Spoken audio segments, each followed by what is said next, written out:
మీ మోకాల నొప్పులకు ఎటువంటి సర్జరీ లేకుండా ఎపియాన్ పెయిన్ క్లినిక్ అందిస్తున్న అత్యాధునిక చికిత్స.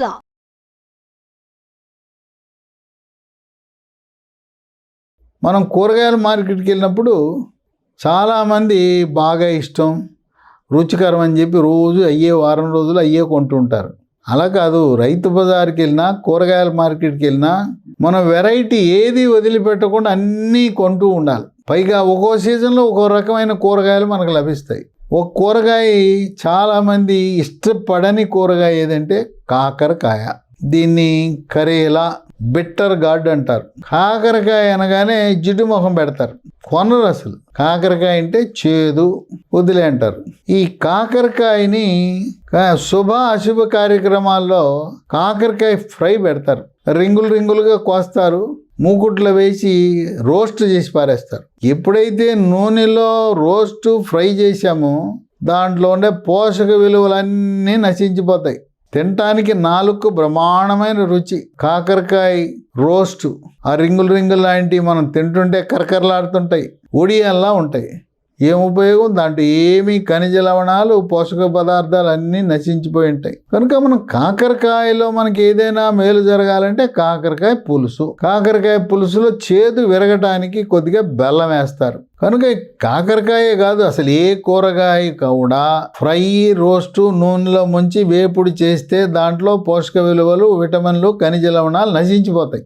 మీరు కేవలం మీ నాలుగును తృప్తిపరుస్తున్నారు. ఇంకోటి ఏంటంటే రుచిగా ఉందని చెప్పి ఇంకా మీరు తినే తెల్లటి అన్నం డబల్ కోటా తింటారు. ఆ తెల్లటి అన్నం డబల్ కోటా తినటం ప్రారంభిస్తే ఏదో ఒక రోజు షుగర్ మీలో ప్రవేశిస్తుంది. తక్కువ అన్నం తినేవారికి షుగర్ రాదు. ఎంత అన్నం తింటే గ్యారంటీగా షుగర్ వస్తుంది. అంటే ఉత్తర భారతదేశంలో ఏదో ఒకటో రెండో పుల్కాలు తింటే పర్వాలేదు, కానీ ఒక 5 పుల్కాలు, 6 పుల్కాలు, 10 పుల్కాలు తింటే షుగర్ రావటం ఇంకా ఆగదు. అది కాకరకాయలో పీచు చాలా అధికంగా ఉంటుంది. విటమిన్లు, vitamin A, vitamin B1 thiamine, B2 riboflavin, B3 niacin, B5 pantothenic acid, B6 pyridoxine, B9 folic acid, vitamin C ఎన్ని ఉన్నాయి. ఇక ఖనిజ లవణాలకు వస్తే calcium, magnesium, iron, sodium, potassium, copper, zinc, selenium, manganese. మనం మందుల షాప్కి వెళ్ళి మల్టీవిటమిన్ ట్యాబ్లెట్లు, కాల్షియం ట్యాబ్లెట్లు, బలం ట్యాబ్లెట్లు అని కొంటూ ఉంటారు కదా. అవి బలం ట్యాబ్లెట్లు కాదు, ఊరికే అది బలం అంటారు, కానీ నిజానికి వాటి వల్ల బలం ఏమి ఉండదు. మీరు ఏదైతే బలం ట్యాబ్లెట్ అంటున్నారో అవి విటమిన్లు, ఖనిజ లవణాలు కలిగిన ట్యాబ్లెట్లు కొట్టాలే.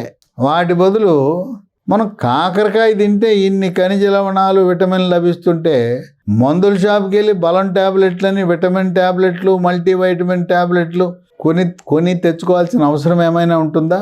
ఇంకో విషయం మీరు గమనించండి. మందుల షాప్కి వెళ్తే వాడు మీకు బిల్లు లేకుండా మందులు అమ్మాడంటే అవి నకిలీ మందులు, డూప్లికేట్ మందులు, మన మనుషుల్ని, మన అవయవాలు, కిడ్నీలు, లివర్లు పాడైపోయే మందులే. మీరు మందుల షాప్కి వెళ్ళినప్పుడు ఏ మందు కొన్నా ఏం మొహమాట పడద్దు. మీ స్నేహితుడు కావచ్చు, మీ బంధువు కావచ్చు, మీరు 10-15 ఏళ్ళ నుంచి ఆ షాపులో కొంటూ ఉండొచ్చు. ఈ విషయంలో మాత్రం మొహమాట పడద్దు. కంప్యూటర్ బిల్ ఇవ్వాలి, మళ్ళీ చేతితో రాయటం కూడా కాదు. కంప్యూటర్ బిల్ ఇచ్చే మందుల షాపు వాడిచ్చే మందులు నాణ్యమైన మందులు, లేదా మనకు టోపీ, నకిలీ మందులు, డూప్లికేట్ మందులు, మనకు హాని కలిగించే మందులు ఉంటాయి. ఇక కాకరకాయ కనీసం వారంలో ఒకరోజు వాడాలి. దీనికి 10 రకాల ఆరోగ్య ప్రయోజనాలు ఉన్నా వీటన్నిటిలో ముఖ్యమైనది, కీలకమైనది, క్రియాశీలకమైనది ప్రప్రదంగా షుగర్ వ్యాధి, డయాబెటిస్, మధుమేహ వ్యాధి ఉన్నవారికి కాకరకాయ వండి దాన్ని వినియోగిస్తే షుగర్ నియంత్రణ బ్రహ్మాండంగా జరుగుతుంది. రక్తంలో గ్లూకోజ్ శాతం స్థిరీకరించబడుతుంది. మనము షుగర్ ఉన్న ప్రతి ఒక్కరూ కూడా మన ఇంట్లో ఒక చిన్న పరికరం, గ్లూకోమీటర్ అనే పరికరం తప్పనిసరిగా ఉండాలి. ఇదేమి గొప్ప విమానం నడిపినట్టు కాదు, ఇది ఎవరైనా దీన్ని వాడచ్చు. నిరక్షరాస్యులు, వేలు ముద్ర వేసేవాళ్ళు, చదువు లేని వాళ్ళు కూడా సెల్ ఫోన్ వాడకము తెలిసిన ప్రతి ఒక్కరూ కూడా గ్లూకోమీటర్ వినియోగించడం చాలా సులభతరం. తినకముందు ఎంత ఉన్నది, తిన్న తర్వాత ఎంత ఉన్నది అని తెలుసుకోవడంతో పాటు గత 3 నెలలలో షుగర్ నియంత్రణ ఏ విధంగా ఉన్నది అని తెలిపే మరొక పరీక్ష ఉన్నది. ఈ పరీక్ష గురించి ఇంకా కొంతమందికి జనంలో ముఖ్యంగా గ్రామీణ వాసులకు అవగాహన లేదు. వాళ్ళు తినకుండా రీడింగు, తిన్న తర్వాత రీడింగ్ చూసి బ్రహ్మాండంగా సంతోషంగా భుజాలు ఎగరేస్తుంటారు. ఆహా ఓహో నా నియంత్రణ బ్రహ్మాండం అంటారు. అది కాదు, గత 3 నెలలలో నియంత్రణ ఎలా ఉన్నది అని తెలిపే రక్త పరీక్ష. దాని పేరు HbA1c పరీక్ష, గ్లైకేటెడ్ హిమోగ్లోబిన్. అది 7 కానీ 7 కంటే లోపల ఉంటే మీ నియంత్రణ బాగుంది. 9, 10, 11 ఉందంటే అసలు షుగర్ కంట్రోల్లో లేనట్టే. కాకరకాయ తింటే రక్తంలో చెడు cholesterol, bad cholesterol, LDL cholesterol యొక్క పరిమాణాన్ని తగ్గించి హార్ట్ అటాక్, గుండెపోటు రాకుండా చేస్తుంది. అంతేకాకుండా బీపీని స్థిరీకరిస్తుంది. 3, జీర్ణశక్తిని మెరుగుపరిచి జీర్ణ ప్రక్రియను వేగవంతం చేస్తుంది. జీర్ణ రసాల ఉత్పత్తి పెరుగుతుంది. మలబద్ధకాన్ని నివారించి మలబద్ధకం వల్ల వచ్చే మొలలు, దీన్నే అరిసిమొలలని, దీన్నే మూలశంక అని పైల్స్ అంటారు. 4, కాలేయం యొక్క పనితీరును మెరుగుపరుస్తుంది. కాలేయంలో కొవ్వు చేరకుండా నియంత్రిస్తుంది. కామెర్లు వచ్చిన వారు, కామెర్లు వచ్చి తగ్గిన వారు కాలేయంలో కొన్ని వైరస్లు ప్రవేశిస్తాయి. Hepatitis A virus, hepatitis B virus, hepatitis C virus. ఈ వైరస్ల వల్ల వచ్చే కాలేయాన్ని దెబ్బతీసే గుణాన్ని సమర్థవంతంగా తిప్పికొడుతుంది. ఇక 5, మహిళలకి రొమ్ము క్యాన్సర్ 40 ఏళ్ళు అయ్యేసరికి వాళ్ళకి వచ్చే అవకాశం ఉంటుంది. ఈ కాకరకాయ తింటే రొమ్ము క్యాన్సర్ వచ్చే అవకాశము తక్కువ అని చెప్పి వైద్య పరిశోధనలు వెల్లడిస్తున్నాయి. రొమ్ములో ఏమాత్రం గడ్డ ఉన్నా నొప్పి ఉండదు. నొప్పి లేని గడ్డే మనకు డేంజరు. ఆ గడ్డ ఉంటే మీరు జనరల్ సర్జన్ వద్దకు కానీ సర్జికల్ ఆంకాలజీ సూపర్ స్పెషలిస్ట్ వద్దకు వెళ్ళి గడ్డ చూపించి మ్యామోగ్రామ్ అనే ఒక ప్రత్యేకమైన ఎక్స్రే లేదా ఆ గడ్డలోకి ఒక సూదిని పంపి గడ్డ నుంచి రసాన్ని బయటికి తీసి గాజు పలక మీద వేసి క్యాన్సర్ కణాలు ఏమైనా ఉన్నాయా అని పరీక్ష చేయించుకోండి. కొన్ని సందర్భాల్లో ఆ గడ్డ కూడా తీసి బయాప్సీ పరీక్ష కూడా పంపవలసి వస్తుంది. మహిళలు ముఖ్యంగా 40 ఏళ్ళు దాటిన తర్వాత నొప్పి లేని గడ్డలు మీ రొమ్ములో ఉంటే నిర్లక్ష్యం చేయవద్దు, అశ్రద్ధ చేయవద్దు. మీరు గైనకాలజిస్టుల దగ్గరికి, మహిళా డాక్టర్ల దగ్గర కాదు వెళ్ళవలసింది. ఈ రొమ్ము అనేది జనరల్ సర్జరీలో భాగముగా జనరల్ సర్జన్లు వాళ్ళు దీనికి చికిత్సలు నిర్వహిస్తూ ఉంటారు. ఇక 6, షుగర్ ఉన్న వాళ్ళకి పుండు సరిగా మానదు. మామూలుగా ఏదైనా దెబ్బ తగిలితే 7 రోజుల్లో పుండు మానాలి. షుగర్ ఉంటే మానదు. షుగర్ ఉండి పుండు మానకుండా దీర్ఘకాలికంగా ఉంటే కాకరకాయ పెట్టండి. బాగా చక్కగా, ముఖ్యంగా కాలు మీద ఉండే పుండు త్వరితగతిన మానిపోతుంది. ఇక 7, చర్మ సౌందర్యాన్ని కాపాడుతుంది. చర్మము కాంతివంతంగా నిగనిగలాడుతుంది, మెరిసిపోతుంది. ముఖం కళగా ఉంటుంది.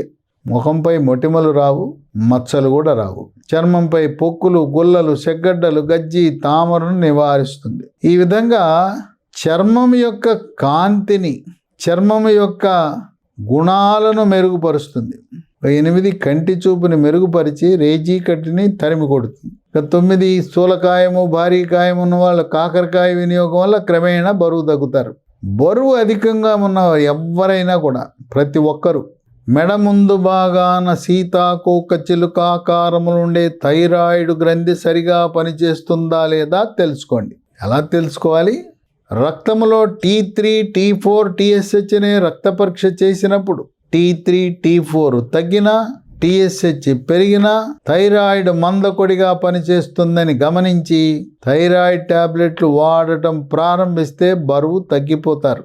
థైరాయిడ్ సమస్యలు ఉన్నవారు మీరు సంప్రదించవలసిన డాక్టర్ ఎవరంటే ఎండోక్రైనాలజీ సూపర్ స్పెషలిస్ట్ డాక్టర్ని సంప్రదించండి. అసలు ఈ థైరాయిడ్ సమస్యలు రావడానికి కారణం ఏంటంటే థైరాయిడ్ గ్రంథి ఉత్పత్తి చేస్తున్న థైరాక్సిన్ అనే హార్మోన్కి ముడిసరుకు అయోడిన్. మనం ఇంట్లో టేబుల్ సాల్ట్లో అయోడిన్ కలిగి ఉన్న ఉప్పును మాత్రమే వాడండి. కొన్ని కంపెనీలు అయోడిన్ ఉన్నట్టు రాస్తారు. దాన్ని మనం ఏం పరీక్షలు చేస్తాం ఉందా లేదో తెలుసుకోవడానికి. అందువల్ల Tata iodized salt, Annapurna iodize salt వాడితే నమ్మకంగా దాంట్లో అయోడిన్ ఉందని మనకు తెలుస్తుంది. ఇక 10, ఈ మధ్యకాలంలో మానసిక ఒత్తిడి, కుంగుబాటు, టెన్షన్, డిప్రెషన్ వల్ల వెంట్రుకలు రాలిపోతున్నాయి. మగవారికి, స్త్రీలకు కూడా. మగపిల్లలు ఇంటర్మీడియట్ ఆ సమయంలో తీవ్రమైన మానసిక ఒత్తిడి గురవుతారు. ఎంపీసీ వాడేమో జేఈ పరీక్ష, ఇంజనీరింగ్ సీటు, గవర్నమెంట్ కాలేజీ. ఇక బైపీసీ చదివినాడు నీట్ పరీక్ష, ఎంబీబీఎస్ టార్గెట్. ఎంబీబీఎస్ కూడా ఉచితంగా ఫ్రీ సీటు గవర్నమెంట్ కాలేజీలో రావాలి. ఈ ఒత్తిడి వల్ల వెంట్రుకలు రాలిపోతుంటాయి, కుచ్చులుగా రాలిపోతుంటాయి. కొంతమందికి చుండ్రు ఉండడం వల్ల రాలిపోతుంటాయి.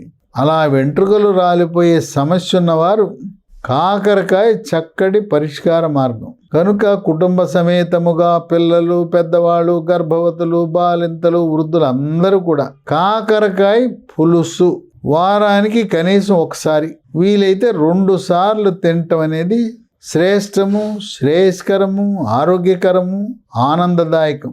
మరీ ముఖ్యంగా డయాబెటీస్, షుగర్ వ్యాధి ఉన్నవారు ఎంత తరచుగా కాకరకాయ వినియోగిస్తే అంత మంచిది. షుగర్ వ్యాధి ఉన్నవారు కొంతమంది ఇప్పటికే కాకరకాయని మిక్సీలో వేసి రసం తీసి కాకరకాయ రసము తాగటము ద్వారా ట్యాబ్లెట్లు వాడకుండా, ఇన్సులిన్ వేయించుకోకుండా వాళ్ళు షుగర్ని నియంత్రించుకోగలగటం అనేది విశేషం. ఆ విధంగా పచ్చి కాకరకాయ రసం ఒక మంచి ఔషధ గుణం. అది షుగర్ ట్యాబ్లెట్ల వలె, ఇన్సులిన్ వలె పనిచేస్తుందని గమనించండి.